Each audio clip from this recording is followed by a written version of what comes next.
So finally BSTC का counselling schedule जारी हो चुका है, लेकिन उससे महत्वपूर्ण चीज़ें और क्या क्या है। बीएसटीसी का काउंसलिंग शेड्यूल आपने देख लिया होगा, लेकिन जो महत्वपूर्ण चीज़ें हैं उन पर बात करेंगे।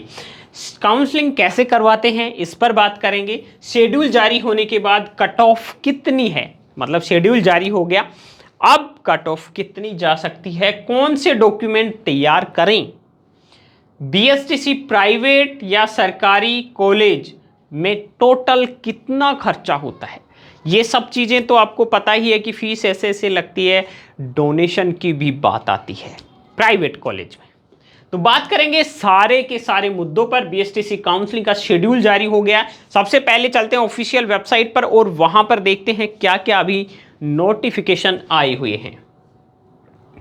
ये देखिए यहां पर ऑफिशियल वेबसाइट है और सबसे पहले अगर आपको पता नहीं है कि बीएसटीसी में कितनी कॉलेज हैं और उनमें कितनी सीट हैं, उनका पता करना है, तो यहां पर देखिए सबसे पहला लिंक आपको मिल जाएगा बीएसटीसी नोटिस एंड अनाउंसमेंट में। ये ऑफिशियल वेबसाइट है। अगर आपको ऑफिशियल वेबसाइट नहीं मिल रही है तो आप वीडियो डिस्क्रिप्शन में दिए गए लिंक पर क्लिक करके ऑफिशियल वेबसाइट पर आ सकते हैं। ये देखिए सबसे पहला पॉइंट है प्री डीएलएड कॉलेज लिस्ट। अगर आपको पता नहीं है कहाँ कहाँ कॉलेज हैं, मेरे आसपास कौन सी कॉलेज हैं, उसमें कितनी सीट हैं, देखिए कॉलेज लिस्ट ये रही कॉलेज लिस्ट। और यहां पर आप देख सकते हैं कि कौन कौन सी कॉलेज हैं और वहां पर कितनी सीटें हैं। देखिए 50 और 100 सीटें होती है, दो ही कैटेगरी की कॉलेज हैं बीएसटीसी में, 50 सीट और 100 सीट। तो ये है, आप अपने डिस्ट्रिक्ट वाइज डिस्ट्रिक्ट के अकॉर्डिंग देख सकते हैं कॉलेज लिस्ट। ये देखिए ये पूरी की पूरी कॉलेज लिस्ट है, इसको आप आराम से देख सकते हैं। पीडीएफ में वीडियो डिस्क्रिप्शन में भी लगा दूंगा, ये देख लीजिए। यहाँ पे ये भी है, प्राइवेट है, कॉलेज है, वुमेन है या को एजुकेशनल है। ये सारी की सारी कॉलेज लिस्ट हो गई। ये आप यहाँ से डाउनलोड कर सकते हैं ऑफिशियल वेबसाइट पर जाकर। अब देखिए अधिसूचना 4/2024 19/7/2024 को क्या आई है। सबसे पहले तो हम बात कर लेते हैं जो शेड्यूल जारी हुआ है उसके बारे में थोड़ा सा समझा देता हूं मैं आपको, अगर क्योंकि बहुत सारे कैंडिडेट्स को दिक्कत रहती है इसमें, तो मैं थोड़ा सा समझा देता हूं। देखिए रिजल्ट आ चुका है। अब जो भी काउंसलिंग में भाग लेना चाहता है, काउंसलिंग क्या होती है सिंपली तौर पे, अगर आप अलॉटमेंट लिस्ट में अपने आप को देखना चाहते हैं तो उसके लिए एक प्री रजिस्ट्रेशन होता है। मतलब कॉलेज अलॉटमेंट में आप भाग लेना चाहते हैं तो उसका एक प्री रजिस्ट्रेशन है, वो ही काउंसलिंग है। उसके लिए क्या होगा, सिंपली आपको 3000 रुपए की फीस देनी पड़ेगी। 3000 रुपए की एक जो नॉमिनल फीस है वो देनी पड़ेगी। उसके बाद में आपको क्या करना पड़ेगा, जो कॉलेज लिस्ट है वो दी गई है, वो कॉलेज लिस्ट में से आपको ये चयन करना पड़ेगा कि आपको कौन कौन सी कॉलेज में आप कौन कौन सी कॉलेज में एडमिशन लेने के इच्छुक हैं। अगर आपको ये ही करना है कि मुझे तो बीएसटीसी करनी है, तो आप ऑल राजस्थान पर भी क्लिक कर सकते हैं। और एक बात ध्यान रखना, काउंसलिंग करवाते टाइम कॉलेज चॉइस को लोग जल्दी मत करना, उसमें जल्दी मत करना, ठीक है, क्योंकि कई बार मन बदल जाता है। और इन कॉलेज लिस्ट को आप ध्यान से देख लीजिए, कौन आपसे कितनी दूरी पर है, उनको उसी प्रायोरिटी के आधार पर भरनी है। तो सबसे पहले बात कर लेते हैं। देखिए काउंसलिंग में रजिस्ट्रेशन करने के लिए 20 तारीख से विंडो ओपन है, 30 तारीख तक चलेगी, ठीक है। कॉलेज चॉइस आपको अपने अकॉर्डिंग ले लेनी है और 3000 रुपये आपके लगेंगे। ये 3000 रुपये रिफंडेबल हैं। अगर आपको कॉलेज नहीं मिलती है तो ये यहां पर देखिए अध्यापक शिक्षण संस्थानों में, अगर देखिए किस किस कंडीशन में 3000 रुपये आपको वापस मिलेंगे, ध्यान रखना। प्रवेश की संपूर्ण प्रक्रिया संपन्न हो जाए, संस्था आवंटन से वंचित रह जाता है कोई भी बंदा, तो 3000 रुपये में 100 रुपये कटेंगे, 2900 रुपये वापस होंगे। संस्था आवंटन के पश्चात रिपोर्टिंग नहीं की तो 500 रुपये कटेंगे और 2500 रुपये वापस हो जाएंगे। अब एक चीज ध्यान में रखनी है, सबसे इंपॉर्टेंट डॉक्यूमेंट हैं आपके, वो एक तो कैटेगरी का डॉक्यूमेंट है, वैध जाति प्रमाण पत्र होना चाहिए आपके पास, और मूल निवास, और जो इसका क्राइटेरिया है पासिंग मार्क्स का वो आपका कंप्लीट हो जाना चाहिए।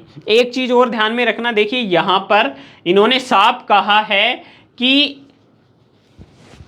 संपूर्ण जानकारी अच्छी तरह से प्राप्त कर लें, उसके बाद काउंसलिंग में अधिक से अधिक कॉलेजों का चयन करें।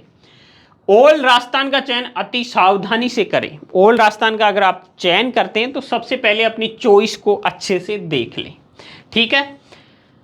ये सारी चीजें हैं कि फीस किन किन को मिलेगी, कैसे कैसे मिलेगी, इसके बारे में आपको बता दिया गया है। और अगर आप गलत जानकारी भरते हैं तो आपके काउंसलिंग के जो 3,000 रुपए वो जब्त कर लिए जाएंगे, दिए नहीं जाएंगे। तो गलत जानकारी नहीं भरना, नहीं तो आपका एडमिशन भी निरस्त हो सकता है।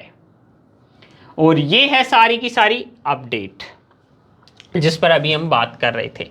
देखिए यहां पर कट ऑफ पर बात करेंगे। देखिए कट ऑफ में सबसे पहले इंपॉर्टेंट बात मैं बता देता हूं कट ऑफ से संबंधित। जनरल, ओबीसी, ईडब्ल्यूएस, अगर आपके 400 से 410 नंबर हैं तो आप सेफ जोन में हैं, नहीं आप डेंजर जोन में हैं। मतलब जनरल के लिए तो 420 से 30 नंबर, और ओबीसी के लिए 410 से 20 नंबर, ईडब्ल्यूएस के लिए 400 से 405 से 410 से 15 नंबर, ये होने जरूरी है। और इसके अलावा एससी एसटी की हम बात करें तो 390 से 95 का नंबर का होना जरूरी है। अगर फीमेल की बात करें तो 5-5 नंबर का वेरिएशन रहेगा। अगर जनरल में 435 मेल है तो फीमेल 430 तक जा सकते, इससे कम नहीं होगा।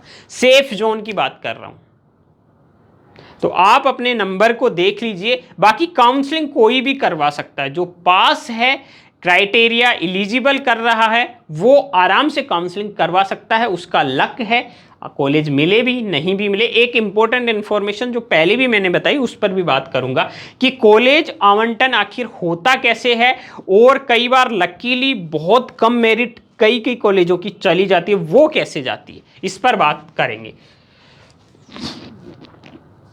तो देखिए 20 तारीख से 30 तारीख तक आपका अलॉटमेंट काउंसलिंग हो जाएगी। फर्स्ट अलॉटमेंट आ जाएगा 4 अगस्त को, रविवार को। उसके बाद में अगर आपको कॉलेज मिली है तो 13,555 रुपये का ऑनलाइन पेमेंट करना होगा। वो 4 अगस्त से लेके 11 अगस्त तक आपको करना है। उसके बाद में आपको स्वयं उपस्थित होकर संस्था में रिपोर्टिंग करनी है, डॉक्यूमेंट वेरिफिकेशन करना है, वो 5 अगस्त से लेकर 12 अगस्त तक। और ऑनलाइन पोर्टल पर सत्यापन होगा, वो तो उसके बाद में होगा, वो शिक्षण संस्थाएं करेंगी।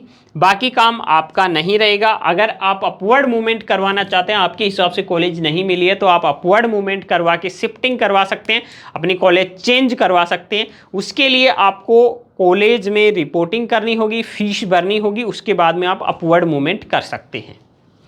तो ये जो सारी अपडेट है ये मैंने आपको बता दी है। बाकी हेल्पलाइन नंबर ये रहा, किसी भी तरह की आपको दिक्कत आ रही है तो इस हेल्पलाइन नंबर पर आप बात कर सकते हैं। अब एक इंपॉर्टेंट बात कर लेते हैं। इंपॉर्टेंट बात क्या है? इंपॉर्टेंट बात ये है कि आखिर डिसाइड कैसे होता है कि किस कॉलेज की कितनी मेरिट लिस्ट जाएगी, उस पर बात कर लेते हैं। देखिए ये जरूरी नहीं है कि जैसे जनरल की मैंने कट ऑफ बताई है, जनरल, ठीक है, जनरल में मेल और फीमेल। अब कई बार क्या होता है, आपकी कट ऑफ जैसे मैंने जनरल की बताई मेल के लिए 430 प्लस, और इधर फीमेल की बताई 425, ठीक है। तो ये जरूरी नहीं कि आपके 430 नंबर हैं तो ही आपको काउंसलिंग करवानी है। आप 400 तक काउंसलिंग करवा सकते हो, आपका नंबर आ भी सकता है लकीली।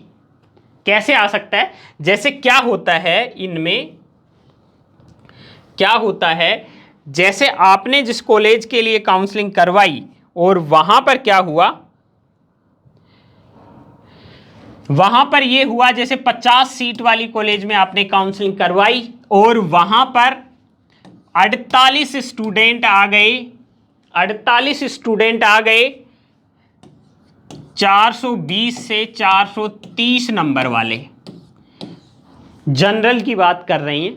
और ये रेयर केस में ऐसा होता है, आपके साथ भी हो सकता है। और 2 स्टूडेंट कैसे आए, मतलब 48 स्टूडेंट आ गए 420 से 430 के, 50 टोटल सीट हैं। उसके बाद में 2 स्टूडेंट ऐसे आए, जैसे मतलब किसी कॉलेज के लिए 300 लोगों ने काउंसलिंग करवाई, या 3000 मान लो आप, 300 नहीं तो 3000 मान लो, कितने भी मान लो, डिजिट वही आएगा, ठीक है। तो इतने लोगों ने काउंसलिंग करवाई और वहां पर क्या होता है वहां पर यह होता है कि 48 जो हैं कैंडिडेट वो तो 400 से 430 के बीच में आ गई। अब 2 कैंडिडेट ऐसे हैं जिनके नंबर 415,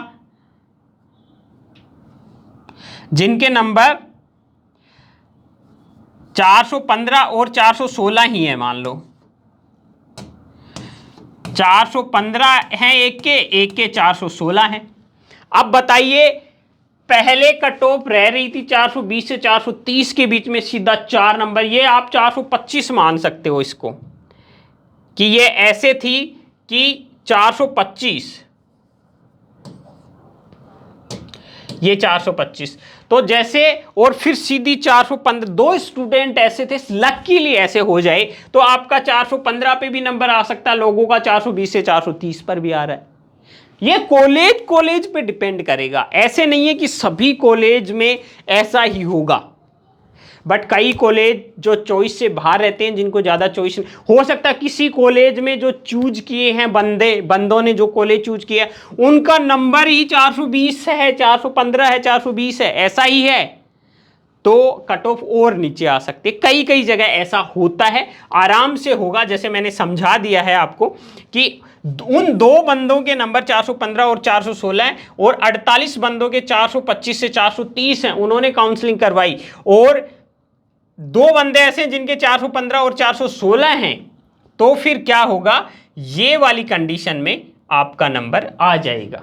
फिर मान लो 250 बंदे ऐसे हैं जिनके नंबर 414 से नीचा स्कोर है उनका, तो आपका नंबर आराम से ऐसी कंडीशन में बहुत बार आ सकता है। तो इसलिए आप 20-30 नंबर कम ज़्यादा रहते हैं तो आप आराम से काउंसलिंग करवा लीजिए। तो ये रही कट ऑफ का सिनेरियो। बाकी आप कमेंट करके अपने नंबर जरूर बताएं कि मेरे इतने नंबर आ रहे हैं और इस कैटेगरी से मैं हूं।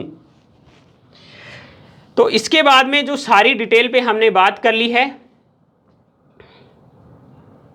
ये सारा अपडेट यहां पर आ चुका है, ये देखिए सारा अपडेट यहां पर आ चुका है, सारी चीजें हमने आपको बता दी है कि शेड्यूल ये है, फीस ये है, डॉक्यूमेंट की लिस्ट हमने आपको पहले भी बताई है। फिर भी मैं देखता हूं अगर मेरे को मिलती है यहां पर।